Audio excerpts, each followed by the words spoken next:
피해자들과 합의도 정말 많이 진행해 봤는데 정말 피해자와 합의가 안 되는 경우가 있습니다. 뭐야, 변호사요? 다시 그 얘기. 안녕하세요. 11년차 형사 전문 변호사 안변입니다. 제가 숱한 형사사건을 진행하면서 피해자들과 합의도 정말 많이 진행해 봤는데 정말 피해자와 합의가 안 되는 경우가 있습니다. 합의는 여러분 강요할 수가 없습니다. 그럼 이때 합의가 죽어도 안 될 때 어떻게 해야 될까에 대해서 오늘 말씀드려보도록 할게요. 딱 두 가지만 기억하시면 되는데, 법원 단계에서는 공탁이라는 제도가 있고요, 그리고 검찰 단계에서는 형사조정제도라는 게 있습니다. 뭐라고요?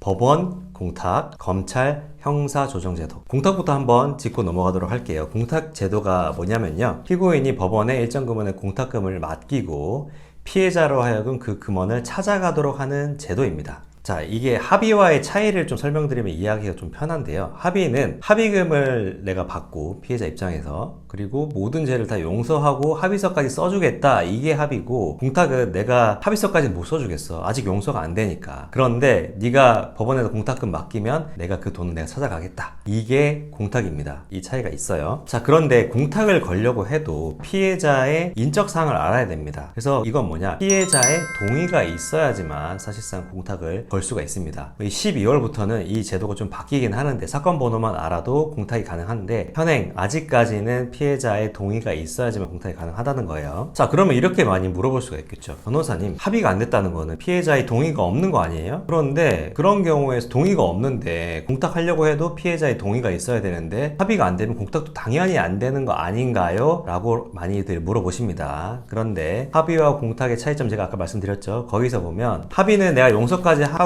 그 돈을 받고 합의서까지 써주는 건데, 내가 용서는 못하지만 합의서까지 내가 못 써주지만 돈은 받아가고 싶어하는 피해자들이 분명히 있어요. 이런 경우가 있기 때문에 합의는 안 돼도 공탁은 성립되는 경우가 있다. 그래서 죽어도 무슨 노력을 다해도 합의는 안 해준다고 하는 경우, 공탁은 오케이 해주는 경우가 있더라고요. 자, 그러면 공탁을 하면 어떤 효과가 있을까요? 공탁하면 무조건 집행유예 나오나요? 이렇게 많이 물어볼 수 있는데, 양형 요소의 제왕은 합의입니다. 그리고 양형 요소의 여왕 정도에 해당하는 게 공탁이에요. 이렇게 생각하시면 편합니다. 재판부에서 양형에서 가장 중요하게 생각하는 게 바로 피해 회복 여부거든요. 당연하겠죠. 피해 회복이 됐는지 안 됐는지에 따라서 양형이 가장 차이가 날 수밖에 없잖아요. 그래서 피해 회복의 끝판왕이 어떻게 보면 합의라고 볼 수 있고요, 그 다음에 그 중간 보수 정도 되는 게 공탁이라고 보시면 됩니다. 그래서 사실은 합의 정도의 강력한 효과는 없을 수 있지만 그래도 상당한 효과가 있을 수가 있습니다, 공탁을 하시면요. 그리고 또 피해자는 합의금을 2천을 요구해. 근데 나는 수중에 500만 원 밖에 없어. 이때 합의가 안 된다고 그냥 포기하는 경우와 그 수중에 있는 500만 원이라도 법원에 공탁하는 경우, 재판부에서 볼 때 얼마나 다를까요? 500만 원이라도 공탁을 하면 이 사람은 피해 회복 여부를 위해서 노력을 했구나 라고 재판부에서 그렇게 인정을 받을 수가 있겠죠. 자, 그럼 공탁 어떻게 걸 수 있나? 공탁은 검찰이나 경찰 이 단계에서, 수사 단계에서는 할 수가 없고요, 법원에다가 돈을 거는 거기 때문에 사건이 법원으로 넘어가고 나서만 가능합니다. 경찰서나 검찰청에 이렇게 공탁금 받아주세요 라고 공탁을 걸 수는 없어요. 법원에 넘어가고 나서 법원에다가 그 공탁금을 거는 겁니다. 그리고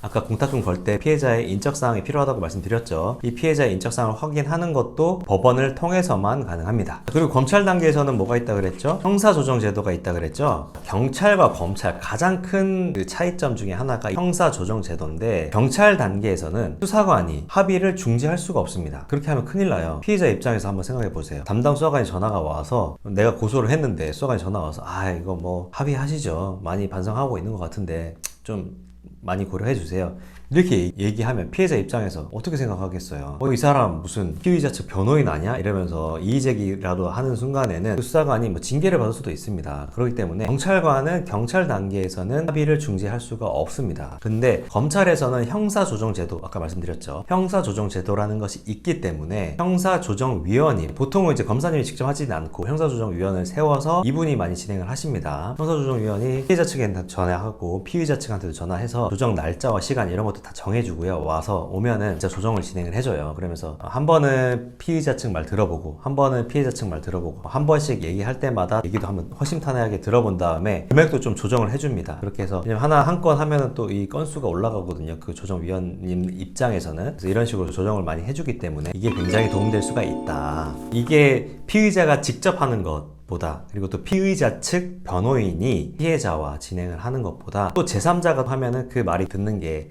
다르거든요. 저도 제가 직접 진행을 해보다가 피해자가 노했는데 형사조정 절차 신청을 하고 나서 그게 받아들여져서 형사조정위원님이 진행을 하니까 또 조정이 이루어진 경우도 있거든요. 그래서 합의까지 된 경우도 있습니다. 그래서 또 합의될 확률이 좀 더 올라갈 수가 있으니까 이 제도도 적극적으로 한번 활용해 보시기 바랍니다. 다만 좀 유념하셔야 될 게 형사조정 제도는 검찰에 송치되고 나서 2달 내에 가능하고요. 이 시간적인 제약이 있습니다. 그리고 검사님이 기소하시기 전에만 가능합니다. 이미 기소를 하고 나면 검찰의 손을 떠난 거기 때문에 형사조정 제도가 불가능하다는 점, 이 점을 유념하시기 바랍니다.